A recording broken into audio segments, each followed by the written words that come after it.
ইস, আমার মুখে গোটা উঠেছে দেখছি। আমার মুখটা কি বিচ্ছিরি দেখাচ্ছে।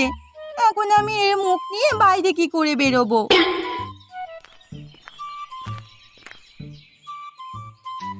কিরে পারুল, নিজে নিজে একা একা কি বকছিস আয়নার সামনে দাঁড়িয়ে?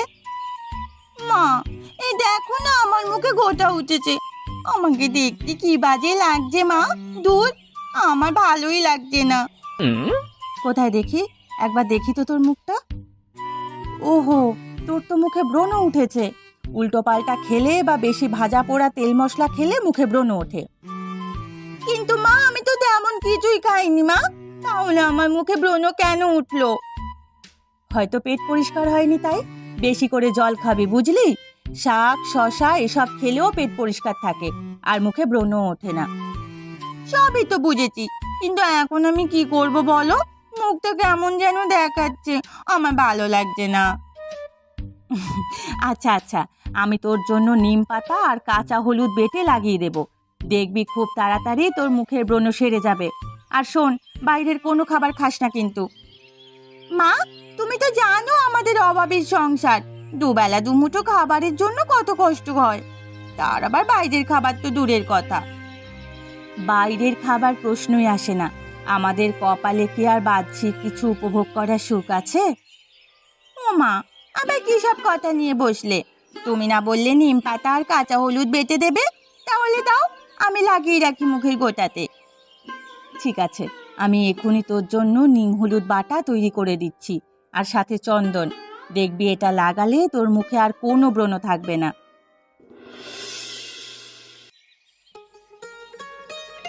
মিহির আমার বিশ্বাসযোগ্য লোক, তাই তোমাকে একটা বিশেষ কাজের দায়িত্ব দেব আমি। আপনার সব হুকুম আমার মাথার উপরে, বলুন কি দায়িত্ব দেবেন। সেটা হচ্ছে আমাদের গ্রামের বাজার হাট নদী নালা স্কুল স্বাস্থ্যকেন্দ্রগুলোতে গিয়ে পর্যবেক্ষণ করে আমাকে জানাতে, যাতে আমি এসবের উন্নতির অভিযান চালাতে পারি। আচ্ছা, এই ব্যাপার। আমি আজকে দেখি এ কাজে নেমে পড়ব, তবে আমাকে কিছুদিন সময় দিতে হবে। আমি তোমাকে 5 দিনের সময় দিলাম। আর একটা কথা, গ্রামের হাট বাজারে কোনো অনাবশ্যক দোকানপাট চোখে পড়লে আমাকে জানিও। নিশ্চয়ই নিশ্চয়ই নগেনবাবু, আমি আপনার নির্দেশ মতো সব কাজ করব, পরিস্থিতি বিশ্লেষণ করব। বলছিলাম, আজকাল দেখছি আমার নূপুর তোমার মেয়ে পারুলের সাথে বেশ ভাব হয়েছে। হ্যাঁ বাবু, আমিও লক্ষ্য করছি কদিন ধরে পারুল বাড়িতে সব সময় নূপুরের কথা বলে।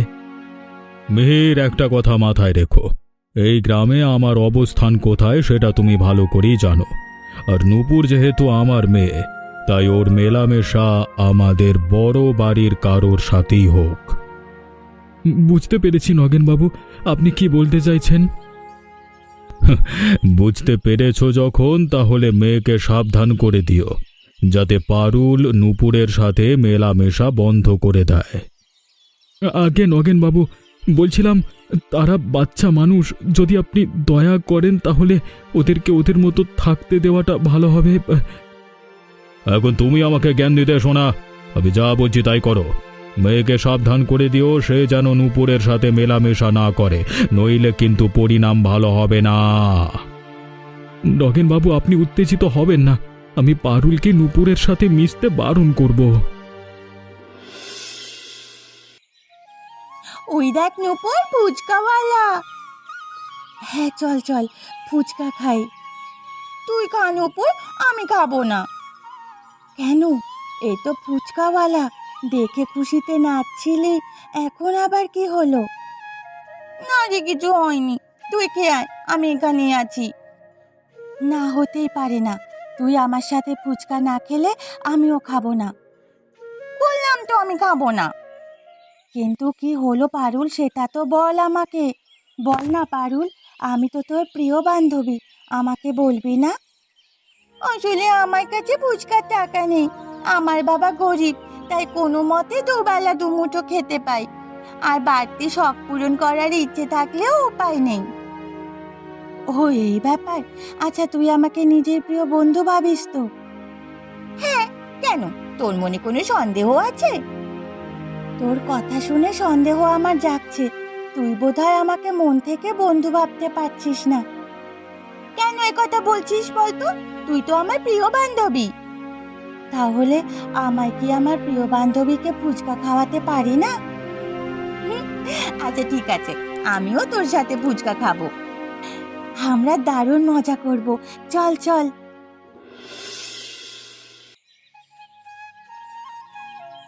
নদীর পাড়, বিদ্যালয়, স্বাস্থ্যকেন্দ্র সব জায়গায় সবকিছু ঠিক আছে, কিন্তু বাজারে এই ফুচকার দোকানগুলো নতুন করে গজিয়েছে। এখানে আগে খোলা ময়দান ছিল, এখন দেখছি সারি সারি ফুচকার দোকান বসেছে। একবার গিয়ে কথা বলি।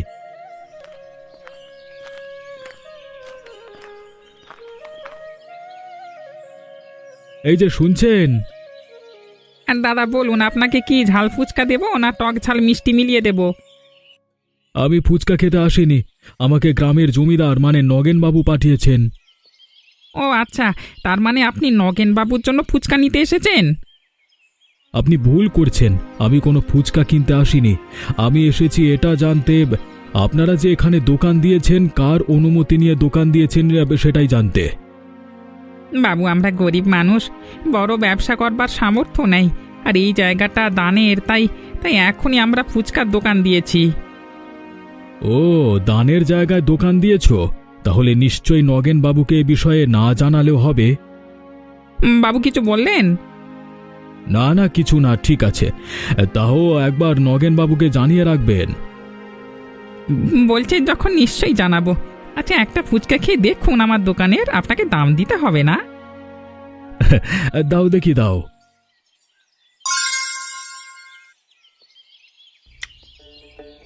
বাহ, এ তো অসাধারণ। এবার একটা ঝাল ফুচকা খেয়ে দেখুন, এই নিন। অস্থির, সত্যি খুব ভালো। আমি জানতাম না আমাদের গ্রামের এত ভালো ঝাল ফুচকার বাজার আছে। হ্যাঁ, ধন্যবাদ তোমাকে। মাঝে মাঝে আসবেন বউ বাচ্চাকে নিয়ে আমার দোকান থেকে ফুচকা খেতে। নিশ্চয়ই নিশ্চয়ই, আজকে আসি। হ্যাঁ,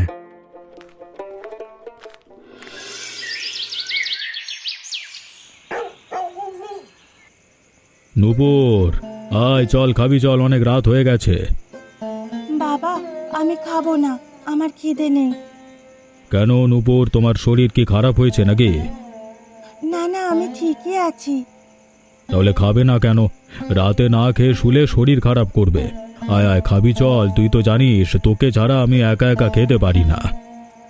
বাবা, আমি ঠিক আছি, তোমার পাশে বসবো, তুমি খেয়ে নাও, কিন্তু আমি খাবো না। ও আবার কি কথা, আমার পাশে বসবি অথচ খাবি না? আসলে বাবা, আজ সন্ধেবেলায় আমি পারুলকে নিয়ে বাজারে গিয়েছিলাম কিছু দরকারি জিনিস কিনতে। ফেরার সময় দেখি অনেক ফুচকাওয়ালা সারি সারি দোকান দিয়েছে। ফুচকা দেখে লোভ সামলাতে না পেরে আমরা বেশ ঝাল ঝাল ফুচকা খেলাম, তাই পেট ভরে আছে। আমাদের গ্রামে ফুচকার দোকান বসেছে আর আমি জানি না? আমার অনুমতি না নিয়েই ফুচকার দোকান দিয়েছে। আমি কালই সবকটা দোকান তুলে দেব। বাবা, ওনারা গরিব মানুষ, তুমি ওনাদের দোকান তুলে দিও না। নূপুর, তুমি আমাকে বোঝাতে এসো না। আর একটা কথা, তুমি ওই পারুলের সাথে মেশা বন্ধ করো। এখন তুমি বড় হয়েছো, নিজের ভালো মন্দ বুঝতে শেখো। বাবা, পারুল গরিব হতে পারে, কিন্তু ও ভীষণ ভালো মেয়ে, ও আমার প্রিয় বান্ধবী। তুমি কেন ওর সাথে মিশতে বারণ করছো? তুমি জমিদারের মেয়ে আর ও সাধারণ গরিব চাষির মেয়ে। তুমি কোথায় আর ও কোথায়? বাবা, মানুষকে ধনী গরিব দিয়ে বিচার করা যায় না। একজন ভালো মানুষ হতে গেলে ভালো মন থাকতে হয়। চুপ করো। আজকাল ওই পারুলের সাথে মিশে তোমার মুখে খই ফুটেছে। ভুলে যেও না, ছোটবেলায় তোমার মা মরবার পর থেকে আমি তোমাকে রাজকুমারীর মতো পালন করেছি। আর আজকে তুমি জ্ঞান দিচ্ছ? শুনে রাখো, কালকে থেকে পারুলের সাথে মেলামেশা বন্ধ তোমার। বাবা, এমনটা করো না, তোমার পায়ে পড়ি। আমি পারুলের সাথে দেখা না করতে পারলে ভালো থাকবো না বাবা।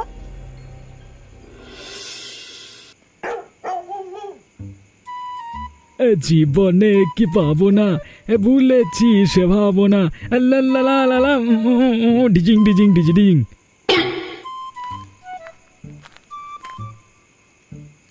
কি ব্যাপার, হঠাৎ গান গাইতে শুরু করলে যে?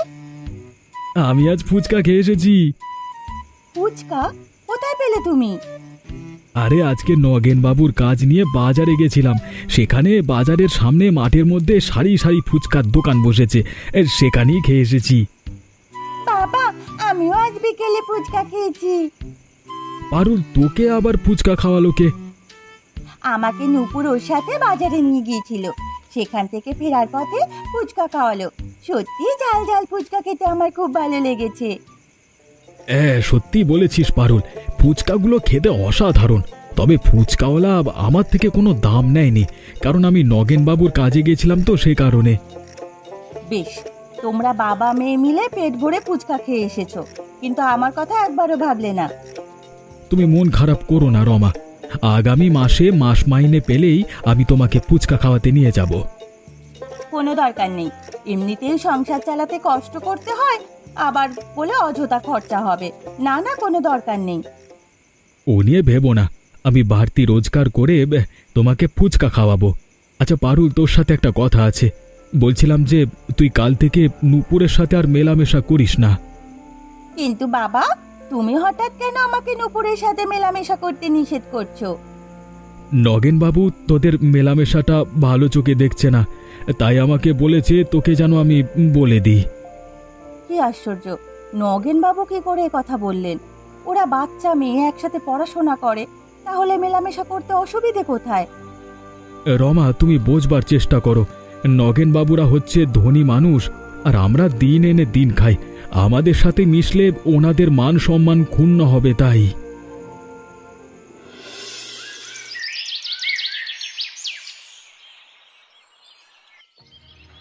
এই তোমাদের সাহস তো কম নয়, তোমরা আমার অনুমতি না নিয়ে এখানে ফুচকার দোকান বসিয়েছো। নগেন বাবু, আমরা গরিব মানুষ, আর এই জায়গাটা দানের জায়গা, তো তাই আমরা এখানে ফুচকার দোকান দিয়েছি। দানের জায়গা তো কি হয়েছে, আর এই জায়গাটা তো গ্রামেরই অংশ। আমি এই গ্রামের জমিদার, এই গ্রামের প্রতিটি কোণা আমার অধীনে, সেটা তোমরা ভালো করে জানো। ক্ষমা করবেন নগেন বাবু, হয়তো আমাদের দ্বারা অজান্তে ভুল হয়ে গেছে। আমি কালকে সকালেই তোমাদের সমস্ত ফুচকার দোকান উঠিয়ে দেব। হ্যাঁ বাবু, আপনি এমন করবেন না, তাহলে আমরা না খেতে পেয়ে মরবো বাবু। আমাদের জায়গা জমি কিছুই নেই, কি ফসল ফলিয়ে খাবো কি করে? আমি কোনো কথাই শুনবো না। তোমাদের ফুচকার দোকান এখানে থাকবে না কাল থেকে, এটাই আমার শেষ সিদ্ধান্ত। নগেন বাবু, এভাবে আমাদের জ্যান্ত মেরে ফেলবেন না। আমাদের সাথে আমাদের পরিবারও মারা পড়বে, এমন করবেন না নগেন বাবু। ঠিক আছে, তবে তোদের সকলকেই এই ফুচকার দোকানের জন্য আমাকে প্রতি মাসে কর দিতে হবে। ঠিক আছে নগেন বাবু, তাই না হয় হোক, আমরা আপনাকে প্রতি মাসে দোকানের জন্য কর দেব। যাক, এখান থেকে এক প্রকার লাভের ব্যবস্থা হয়ে গেল। তবে মিহির যে আমাকে এই বিষয়টা গোপন রেখেছে, তার জন্য ওকে শাস্তি পেতে হবে। পারুল, এই পারুল, বাড়িতে আছিস?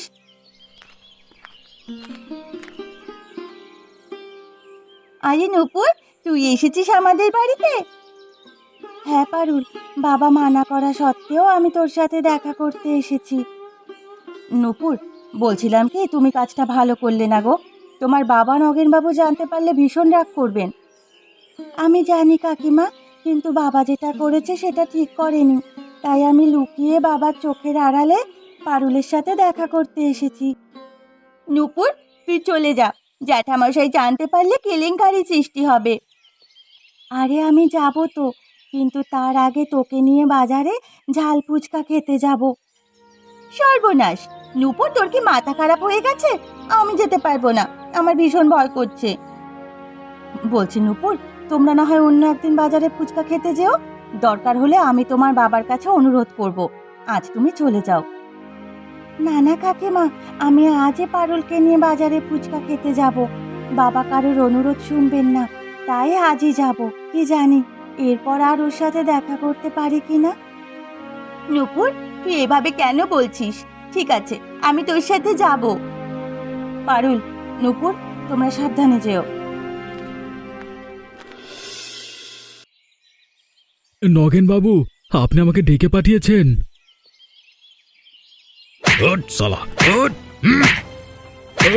মরে গেলাম নগেন বাবু, লাগছে বাবরি। তুই যে পাতে খাস সেই পাতেই ছেদ করিস, তাই না? তোকে আমি বিশ্বাস করে কাজের দায়িত্ব দিয়েছিলাম রে গাধা, তুই আমার সাথে বিশ্বাসঘাতকতা করলি। এই মারবেন না নগেন বাবু, আমি আপনার সাথে কোনো বিশ্বাসঘাতকতা করিনি। আপনি যা কাজ দিয়েছেন আমি সঠিকভাবে করেছি। একদম মিথ্যে কথা বলবে না। গ্রামের বাজারের মাঠে যে সারি সারি ফুচকার দোকান বসেছে সেই খবর তুমি আমাকে দিয়েছো কি? আসলে এই ফুচকার দোকানগুলো দানপ্রাপ্ত জায়গার উপরে, তাই আমি ভাবলাম বিষয়টা আপনার জানার মধ্যেই পড়ে। মেহের, তুমি তোমার বোকা বোকা ভালো মানুষই দেখিয়ে আমার মন ভোলাতে পারবে না। আমি তোমার কুটিল উদ্দেশ্য বুঝে গেছি। তুমি ওই বাজারে ফুচকাওয়ালাদের সাথে হাত মিলিয়ে আমার বিরুদ্ধে গোপন ষড়যন্ত্র করছো। হ্যাঁ, আপনি কি বলছেন নগেন বাবু? এসব কথা আমি স্বপ্নেও ভাবতে পারি না। আমি আপনার নমক খেয়েছি, তাই আমি ভাবলেন কি করে আমি আপনার সাথে এরকম নেমো খারাপি করব? একদম চুপ। তোকে আমি বুঝে গেছি রে। আজ এই মুহূর্তে আমি তোকে কাজ থেকে বরখাস্ত করলাম। আমি চাইলে তোকে গ্রাম থেকে বের করে দিতে পারি, কিন্তু যেহেতু তুই আমার অনেক কাজ করেছিস বিগত দিনে, তাই সেই সিদ্ধান্ত নিলাম না। দয়া করে আমাকে আজকে বের করে দেবেন না নগেন বাবু, নইলে আমি সহ আমার সংসার না খেয়ে মরব। সত্যি বলছি, আমি বুঝতে পারিনি। আমি ভেবেছিলাম আপনি ধানের জায়গার বিষয়ে অবগত। আমি তোর মুখ দেখতে চাই না। এই মুহূর্তে তুই আমার ঘর থেকে বেরিয়ে যা, নইলে কিন্তু আমি তোকে গ্রাম ছাড়া করব। আমরা আবার এসে গেছি আপনার কাছে ফুচকা খেতে। আরে তোমরা এসো এসো, যত ইচ্ছে তত ফুচকা খেতে পারো। ঝাল মিষ্টি সব রকমের ফুচকাই আছে। হারু কাকু, আমি ঝাল ঝাল ফুচকা খাবো। আমিও তাই। হারু কাকু, আমাকেও বেশ ঝাল ঝাল ফুচকা দেবে। সত্যি তোমাদেরকে দেখলে আমার দুই যমজ মেয়ের কথা মনে পড়ে। তারাও সারাক্ষণ জোড়া শালিকের মতো সব সময় একসাথে ঘুরে বেড়াতো। মেয়েরা কি এই গ্রামে থাকে আপনার সাথে? কি হয়েছে হারু কাকু, আপনি কাঁদছেন কেন? আমরা কি কোনো ভুল করলাম? না না, তোমরা কেন ভুল করতে যাবে?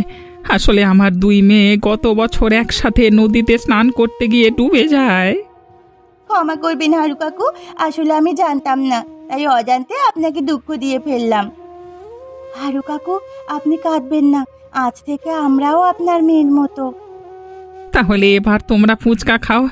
আর একটা কথা, আজ থেকে আমার দোকানে ফুচকা খেলে ফুচকার দাম দিতে হবে না। তা কি করে হয় হারু কাকু? তুমি কষ্ট করে ফুচকা তৈরি করবে আর আমাদের এমনিই খাওয়াবে? কেন, একটু আগেই তো নূপুর বলল তোমরা আমার মেয়ের মতো। তাহলে বাবার দোকানে কি মেয়েরা কখনো টাকা দিয়ে খায়? ঠিক আছে হারু কাকু, আজ না হয় দিনে পয়সায় ফুচকা খেয়ে যাচ্ছি, কি জানি এরপর আর হয়তো। কেন, এরপর কি? তোর কি হয়েছে বলতো নূপুর? হঠাৎ করে মাঝে মাঝে কি সব উল্টোপাল্টা বলছিস? আরে না না, কিছু না, চল ফুচকা খাই।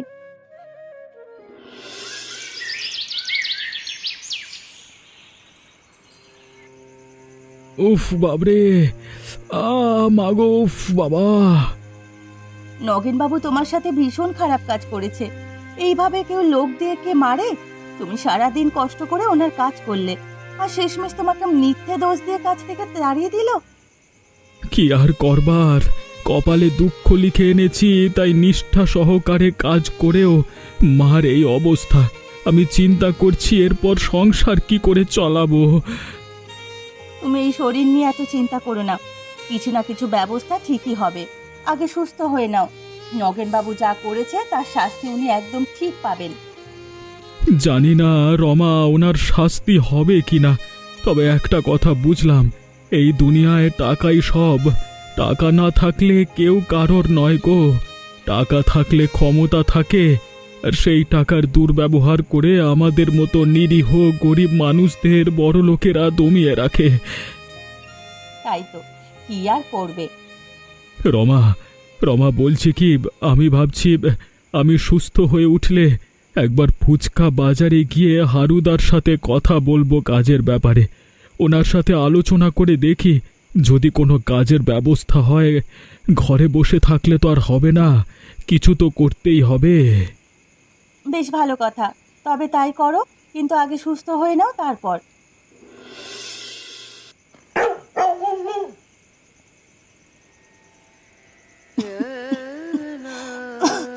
উফ, বাবা, ও বাবা, আমি আর বাঁচবো না গো বাবা। মারে, ওভাবে বলিস না, তুই একদম ঠিক হয়ে যাবি রে। আমি আমার সর্বস্ব দিয়ে তোকে সুস্থ করে তুলব। দরকার হলে আমি তোকে বিদেশে নিয়ে গিয়েও তোর চিকিৎসা করব রে। বাবা, আমি জানি তুমি অনেক চেষ্টা করছো আমাকে বাঁচানোর, করো, বড় বড় ডাক্তার ও কবিরাজকে দিয়ে আমার চিকিৎসা করিয়েছো, কিন্তু দিন দিন আমার শরীর সুস্থ হওয়ার পরিবর্তে অবনতি হয়ে গেছে। নূপুর মারে, তুই ওসব নিয়ে ভাবিস না মা।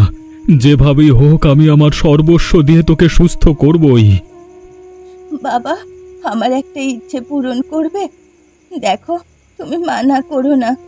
বাবা, তুমি আজ অবধি আমার সব ইচ্ছে পূরণ করেছো, কিন্তু এরপর আর কখনো কোনো দিন তোমাকে কিচ্ছু চাইবো না।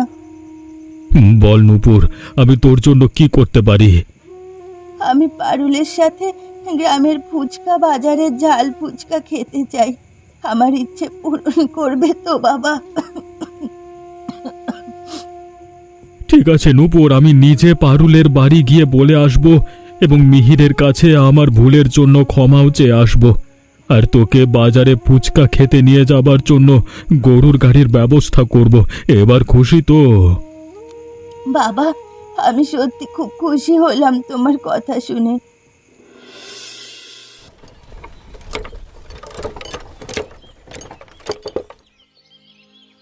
এই নূপুর, তোর একই অবস্থা হলো রে? ওসব কথা থাক পারুল, আমার কাছে সময় খুব কম। তোকে দেখার জন্য মনটা ব্যাকুল হয়েছিল, আজ তোকে দেখে শান্তি পেলাম। তুই এভাবে বলিস না নূপুর, তুই সুস্থ হয়ে যাবি, আমি তোকে সুস্থ করে তুলবো। ঠিক আছে, হারু কাকুর ঝাল ফুচকা খাওয়াবে না আমাকে? নিশ্চয়ই মা, এই তো কতদিন বাদে আবারও আমার দুই মেয়ে একসাথে এসেছে। নূপুর, আমি তোকে খাইয়ে দিচ্ছি। বাহ, খুব ভালো লাগলো, প্রতিদিন পর একসাথে আমি আর পারুল ফুচকা খাচ্ছি। নূপুর, তোর কি হয়েছে? তুই ঠিক আছিস তো? আমি ঠিক আছি পারুল, সত্যি আজ আমার বড় আনন্দের দিন। বাবা, তোমাকে ধন্যবাদ। মা, কেন আমাকে ধন্যবাদ দিয়ে ছোট করছিস? আমি যে তোকে সুস্থ করবার জন্য এত চেষ্টা করেও কিছু করতে পারছি না রে। কেঁদো না বাবা, তুমি আমার জন্য অনেক করেছো। আর একটা শেষ কথা রাখবে বাবা? বল নূপুর, আমি তোর সব কথা রাখবো, তুই শুধু ভালো হয়ে যা। বাবা, এই গরিব ফুচকাওয়ালাকে এখান থেকে কর নেওয়া বন্ধ করে দাও আজ থেকে। মারে, আমি যা ভুল করেছি তার ফল তোকে পেতে হচ্ছে। আমি তোর সব ইচ্ছে পূরণ করব মা, তুই সুস্থ হয়ে ওঠ। বাবা, আমার যে সময় হয়ে গেল, এবার আমি আসি। নূপুর, নূপুর, কি হয়েছে তোর? আহ, আহ,